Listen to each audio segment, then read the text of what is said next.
E aí, tudo bem? Bem-vindo de volta ao Rei Afogado. Nesse vídeo a gente vai continuar falando sobre a teoria na abertura espanhola, também conhecida como Ruy Lopes, especificamente numa linha que se tornou bem popular no início do século XXI, principalmente por causa de um match que aconteceu entre Garry Kasparov e Vladimir Kramnik, o match que deu a Vladimir Kramnik o título de campeão mundial. Nesse match especificamente ele implementou essa abertura com bastante sucesso e ela se tornou bastante popular, que é a Defesa de Berlim, também conhecida como Berlinesa ou Muro de Berlim, tem esses nomes diferentes. Então vamos para as linhas e vamos ver do que se trata ela exatamente. Então ela começa da abertura espanhola, é 4 e 5, cavalo F3, cavalo C6, e bispo B5, entra na Ruy Lopes. Aí aqui a gente sabe que o preto tem a opção principal, que é jogar a defesa de morte com o lance A6 e dar aquelas opções para o branco, Ele pode tomar, que é a variante das trocas, a gente já cobriu no canal, tem um vídeo sobre isso. Ele pode voltar o bispo, que pode levar a espanhola aberta ou a espanhola fechada, Tem várias variantes que acontecem a partir daí. Mas o lance que a gente vai ver hoje é a berlinesa com o cavalo para F6 imediatamente,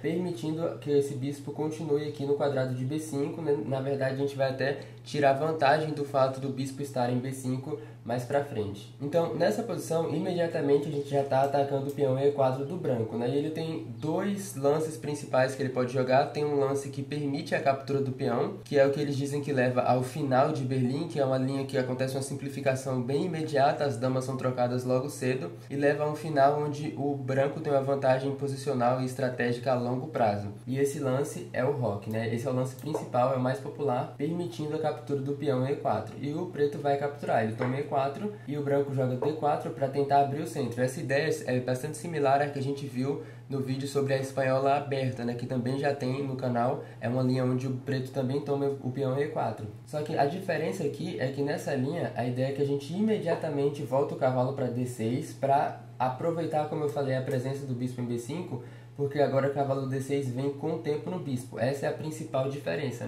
Exatamente por isso a gente não jogou A6, para manter o bispo em B5 e depois de tomar a gente poder voltar o cavalo e ganhar esse tempo. O branco é forçado a continuar trocando, É a única maneira que ele tem de não perder o tempo, para que a gente tenha que recapturar o cavalo, e agora ele pode tomar em E5, a gente move o cavalo para F5, as damas são trocadas em D8, e essa é a posição que eles chamam de final de Berlim, Como eu falei, aconteceu essa grande simplificação, um par de peças foi trocado e as damas também foram trocadas, e a gente chega nessa posição onde o branco tem aquela vantagem estratégica a longo prazo, que é o seguinte: na ala do rei ele tem 1, 2, 3, 4 peões aqui contra só 3, Então o branco tem uma maioria de peões na ala do rei, e o plano estratégico dele a longo prazo vai ser o de colocar essa maioria para andar e tentar criar um peão passado na ala do rei, enquanto que no contraponto a gente também tem 4 contra 3 na ala da dama, só que os nossos 4 incluem esse peão dobrado aqui na coluna C. E com esse peão dobrado, infelizmente não dá para criar um peão passado. De qualquer forma que a gente tente, não dá para acontecer. Enquanto o branco tem uma maneira bem fácil de criar um peão passado, Se ele joga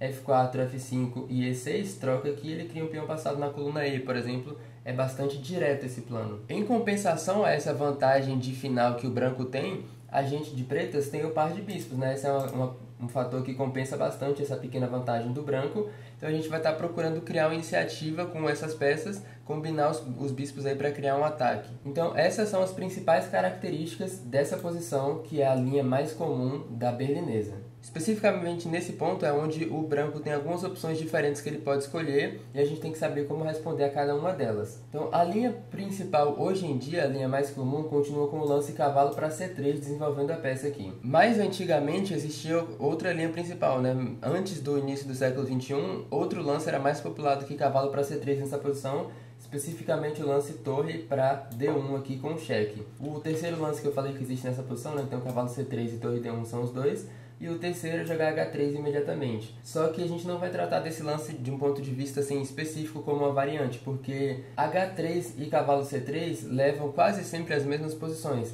Quase sempre que o branco joga H3, eventualmente ele joga cavalo C3 também, e quase sempre que ele começa com cavalo C3, eventualmente ele joga H3 também, então não faz muita diferença. A diferença mesmo acontece com o lance torre para D1 aqui, porque quando o branco joga cavalo para C3 primeiro, ele preserva a opção de tirar o bispo. Então nessa linha aqui ele preserva a opção de tirar o bispo, e depois colocar a torre de A no quadrado de D1, né? Ele trazer a outra torre para esse quadrado. Quando o branco está um pouco mais imediato, né? Ele prefere jogar a torre de F para D1 direto aqui com cheque, essa torre vai ter um pouco mais de dificuldade de ter acesso a esses quadrados centrais, né? É exatamente por isso que essa se tornou a linha antiga. Essa linha não é mais tão popular hoje em dia, porque por mais que seja um cheque, o que a gente vai fazer aqui é só mover o rei para E8, e aí o branco começa a ter se arrependido de ter jogado a torre de F para cá, porque essa torre aqui fica sem prospectos, né? Então a linha agora continua com o cavalo para C3, a gente volta o nosso cavalo para E7, porque o cavalo, por mais que pareça bem posicionado aqui, ele não está fazendo muito no quadrado de F5, é mais eficiente voltar ele para E7,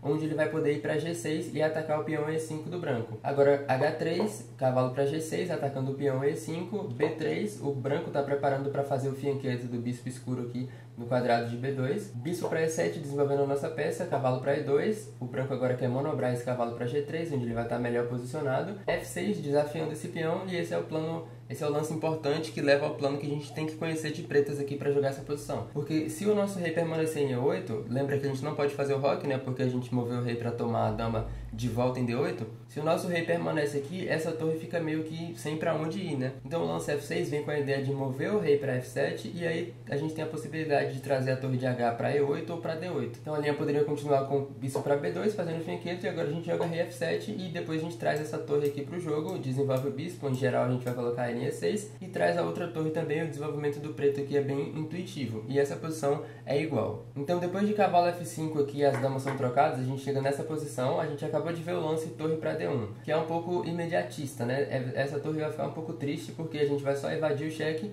e desenvolver daquela forma. Então o que passou a ser o lance mais popular nessa posição é o lance cavalo para C3, esse é o principal. E a ideia aqui é que ele vai desenvolver esse bispo e depois trazer a torre de A para D1, que é um pouco melhor. Aí aqui agora é a gente que tem, assim, dois planos diferentes de desenvolvimento que eu quero mostrar para vocês, os dois eu acho bem interessantes. No primeiro, a gente continua como se o branco tivesse jogado torre para D1 mesmo, a gente só move o rei para E8 e depois do lance como H3, essa é a linha principal, né? Como eu falei, H3, cavalo C3 transpõe, então se nessa posição, depois de rei toma de volta aqui em D8, o branco jogasse H3 primeiro, a gente poderia jogar rei E8 e cavalo C3 chega à mesma posição que se o branco tivesse jogado cavalo para C3 primeiro. Aí aqui a gente continua com H5 e a nossa ideia com esse lance é tentar atrasar um pouco o avanço dos peões do branco na ala do rei. Como eu falei, ele tem esse fator aqui de T4 contra 3, então quanto mais a gente puder manter os peões do branco para trás e atrasados, mais progresso a gente pode conseguir fazer com o nosso par de bispos. Então uma ideia desse lance é prevenir o avanço imediato com G4, que atacaria o cavalo,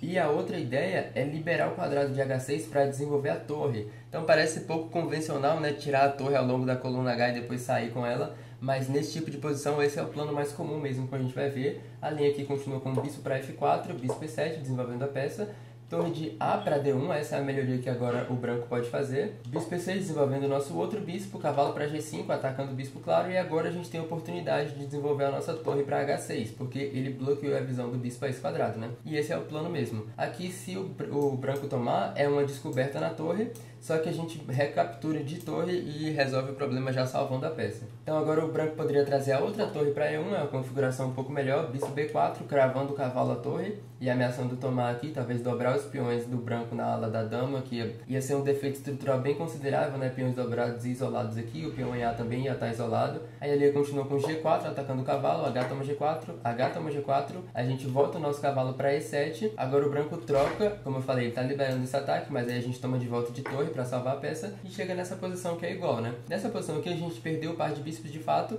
mas a gente já está construindo alguma iniciativa, né? Você pode considerar como esse cavalo cravado aqui, a gente já tem ideia de talvez jogar um lance como esse, aumentar um pouquinho a pressão nessa peça. A nossa torre está bastante ativa nesse quadrado, a outra torre pode participar do jogo em um movimento também, por isso essa posição aqui é equilibrada. A outra ideia de desenvolvimento que eu citei é, depois de cavalo para C3 para o branco nessa posição, a gente acabou de ver o lance rei para E8, que é o mais clássico, a maneira mais comum de jogar esse tipo de posição, mas a gente tem um plano alternativo que eu também quero mostrar, que é bem interessante, que é o de jogar bispo para D7. E aqui a gente não vai trazer o rei para a ala do rei, né? Pelo contrário, a gente vai mover ele para a ala da dama. A gente está liberando o quadrado de C8 para eventualmente jogar o rei para C8.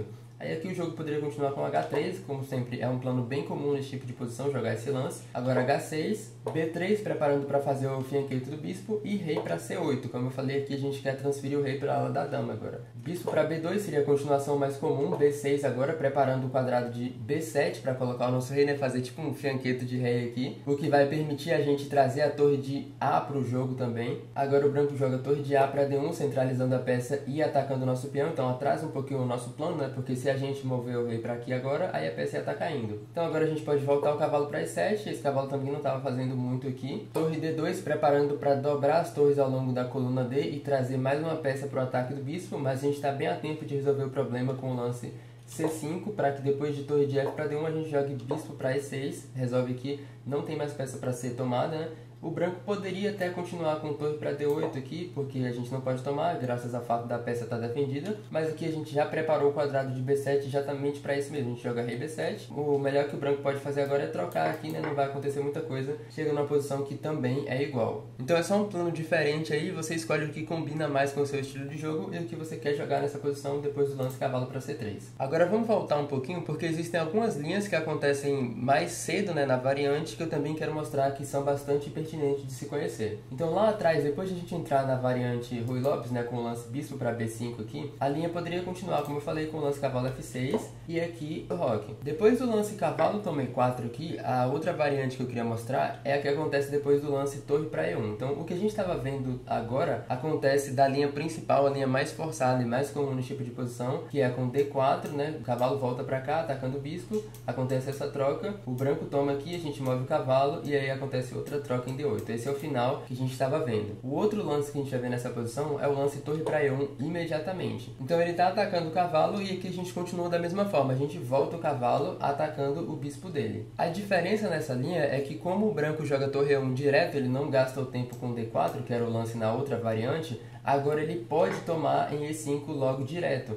Porque por mais que o bispo esteja no ar, não dá para tomar. Se a gente tomar o bispo aqui, aí ele vai tomar em C6, é cheque descoberto da torre e está atacando a dama. Se a gente bloquear, ele pode tomar a nossa dama e a gente sai perdendo a partida, né? Então, depois de cavalo, tomei 5 aqui, a gente não pode tomar o bispo dele. A gente tem que tomar o cavalo, trocar, e aí depois desse cheque, bloquear com o nosso bispo e preparar para fazer o roque curto. Então, a linha aqui continuaria com bispo de volta para F1, como eu falei, a gente estava atacando a peça. Agora a gente pode fazer o roque, o branco contesta o espaço dele no centro com D4, bispo F6 agora atacando a torre volta para E1, e a gente pode contestar o controle da coluna E com o lance torre para E8, né? A gente já tem uma ideia tática aqui, que é a seguinte: se o branco permitir, a gente toma E1 e aí a dama tomar de volta ia perder a defesa do peão que ele acabou de colocar em D4, já daria pra gente tomar de bispo em D4. Com isso em vista, o branco joga C3 logo para manter esse peão aqui, defender e diminuir um pouco o escopo desse bispo. Agora o bispo tá meio que olhando para uma cadeia que tá bem sólida. Acontece uma troca em E1, um par de torres é trocado e a gente volta o cavalo para E8, né? Esse é um plano que parece estranho, só que você tem que considerar que o cavalo em D6 não tá fazendo nada, né? Ele tá só bloqueando o avanço desse peão e o que por sua vez bloqueia o desenvolvimento desse bispo.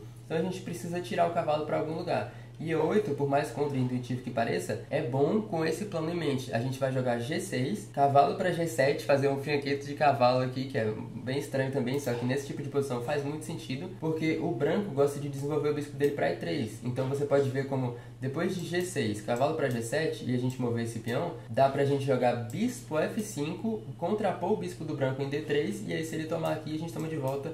Esse tipo de manobra acontece com muita frequência nas partidas que chegam a essa posição. Então a linha continuaria com bispo F4, desenvolvendo a peça, e D5. Agora a gente aproveita que tirou o cavalo do caminho e tomamos o nosso espaço no centro também. Bispo D3, como eu falei, é onde o branco gosta mais de desenvolver o bispo dele. G6, preparando o cavalo para ir para G7. Cavalo para D2, desenvolvendo a peça, cavalo G7. E depois de dama para E2, que é o tipo de plano mais comum nessa posição, para dobrar na coluna E e trazer a torre para o quadrado de E1, a gente pode jogar C6, consolidar a nossa estrutura de peões, e logo em seguida, depois de torre E1, a gente vai contrapor o bispo do branco, e depois de ele trocar, a gente toma de volta de cavalo, e o cavalo está bastante feliz nesse quadrado. E essa, mais uma vez, é uma posição posição totalmente equilibrada. Então depois de o branco entrar na Ruy Lopes aqui com bispo b5 e a gente joga a berlinesa com cavalo para f6, a gente viu o que acontece se ele fizer o roque, permitindo a captura em e4. Então depois de roque aqui, cavalo toma e4, a gente viu d4, abrindo o centro logo imediatamente, que é a linha mais comum. Torre para 1 não é tão comum, mas também leva uma posição bastante confortável para as pretas. E essas são as linhas que você pode contar com que vão acontecer na sua partida, basicamente assim, 80 ou 90% das vezes, né? O branco quase sempre permite a captura desse peão. Nessa posição aqui, quase sempre ele faz o roque e permite a gente tomar em e4. Mas também é importante conhecer o que acontece se o branco não permite essa captura, né? Se nessa posição, por exemplo, ele joga d3, e agora o que a gente faz? Então d3 é uma alternativa bem comum nesse tipo de posição, aquele final, né? Porque, como eu mostrei, as posições que acontecem daquele final, depois que as damas são trocadas, por mais que você consiga deslocar o rei do preto, o preto tem bastante recurso, né? Eu mostrei planos onde dá para colocar o rei na ala da dama, preparar um quadrado bem seguro para ele ficar ali. Mostrei planos onde a gente mantém o rei e8 e desenvolve a torre ao longo da coluna H, ou onde a gente joga f6, rei f7 e traz a torre para d8 ou para e8. Então o preto tem bastante maneiras de equalizar a posição e chegar numa posição bastante confortável para ele. E é por causa disso que talvez o branco não queira concordar com entrar num final como esse, né? Se o branco está procurando por qualquer coisa maior que um empate, que é o resultado muito comum desse tipo de final na berlinesa, ele pode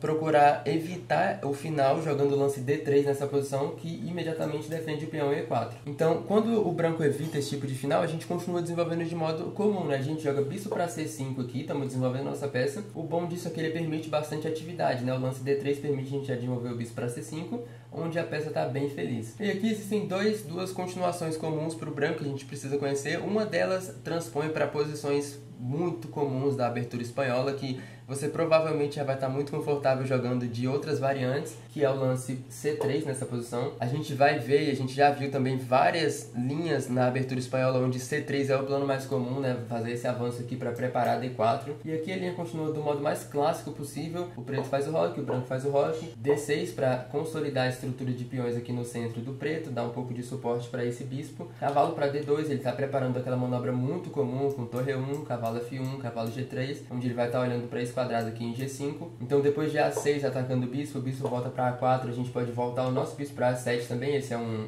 outro fator positivo do lance A6. Prepara um quadrado aqui para que quando o branco faça esse avanço no centro, o nosso bispo não seja atacado em C5. A linha pode continuar com H3, prevenindo ideias de bispo G4, que iria cravar o cavalo. Cavalo para E7, a gente também tem ideias de manobrar o nosso cavalo daqui para G6 e para F4. Então depois de torre 1, cavalo G6, cavalo F1, tem todas essas manobras muito comuns. A gente pode preparar o nosso avanço no centro agora, né? C6 preparando D5, o branco fecha a jornada do cavalo dele e aqui a gente quebra no centro com o lance D5. Esse é um tipo de posição extremamente clássica e comum. Você vai ver posições como essa da Ruy Lopes ou da abertura italiana também, que a gente já cobriu. A Gioco Piano, por exemplo, pode levar a posições extremamente parecidas com essa, assim, na qual a única diferença mais notável mesmo vai ser o fato de que o bispo não vai estar em A4, ele provavelmente vai estar em C4 ou em B3. Então depois de D3 não permitindo aqui a gente tomar em E4, a gente joga bispo C5, o branco pode jogar C3, como eu falei, é uma linha comum, ou a outra possibilidade que ele tem é a de tomar o cavalo em C6 nessa posição e agora sim trocar, né? É importante ressaltar aqui que depois de D toma C6, o peão E5 não tá no ar, tá? Parece que ele não tem defensores, só que se o branco tomar em E5, a gente tem um lance dama para D4 e a gente tá ganhando agora, porque esse lance ameaça checkmate em F2 e ataca o cavalo. Não dá para resolver os dois problemas, né? Ele poderia tentar cavalo G4, que salva o cavalo e defende F2, só que a peça pode ser tomada, a gente ganha uma peça e volta a ameaçar checkmate. Ou seja, depois de D toma C6 nessa posição aqui, o branco, se ele quiser tomar o peão E5, ele precisa preparar isso um pouco mais. Aí vem um dos lances mais comuns nessa posição, que é cavalo para D2. Então a ideia desse lance é jogar cavalo C4, onde os dois cavalos vão combinar para atacar o peão aqui em E5. Então se a gente faz o roque agora, o branco pode jogar cavalo C4 e tá atacando duas vezes. E agora essa tática não funciona mais, né? Porque se a gente não faz nada, aí ele vai tomar, né? Se a gente faz lance como A6, agora sim ele pode tomar. E dama D4 só ameaça mate, o cavalo tá defendido. Então ele resolve isso facilmente com um lance como esse. Então depois de cavalo C4 aqui, a gente tem que tomar bastante cuidado e a gente tem que jogar o lance cavalo para D7 para defender mais uma vez. E agora, por mais que o peão esteja atacado 2 vezes e defendido uma só vez, aquela tática volta a funcionar. Porque, digamos, se cavalo toma aqui, a gente toma com o nosso cavalo, ele toma com esse, e agora dama D4 ameaça mate e ganha a peça aqui. Então aqui o branco não pode tomar, a linha continuaria com o roque, por mais que pareça que a nossa posição está meio desconfortável aqui, né, porque o cavalo está na frente do desenvolvimento do bispo, a gente tem um plano bem simples para resolver esse problema, que é o seguinte: a gente vai consolidar esse peão aqui com o lance F6, dando suporte para ele, e aí o cavalo vai poder executar outra função que não só defender o peão, né? Então depois de um lance como F6 aqui, defendendo o peão em E5, a gente pode jogar cavalo para G6, por exemplo, e aí desenvolver o bispo ao longo dessa diagonal e a gente resolve todos os nossos problemas. Então essas são as linhas que eu queria mostrar na variante berlinesa, né, da Ruy Lopes ou do jogo espanhol. Como eu falei, é uma variante que leva a posições bastante iguais, nas quais, pelo menos no nível alto, o resultado muito comum é um empate, mas também existem algumas linhas nas quais qualquer um dos lados, né, pode procurar uma iniciativa razoável. Por exemplo, depois de cavalo para F6 aqui, como eu falei, o branco não precisa entrar nesse final se ele não quiser, né? Ele pode jogar D3, por exemplo, chegando nessas linhas que a gente acabou de ver. Então, se ficou alguma dúvida sobre as linhas, como sempre, deixa nos comentários. Se você tem alguma sugestão de um lance que eu não explorei aqui, se tem alguma outra abertura que você quer que eu cubra, deixa aí embaixo, eu leio todos os comentários. Eu espero que você tenha gostado e é isso, até o próximo vídeo.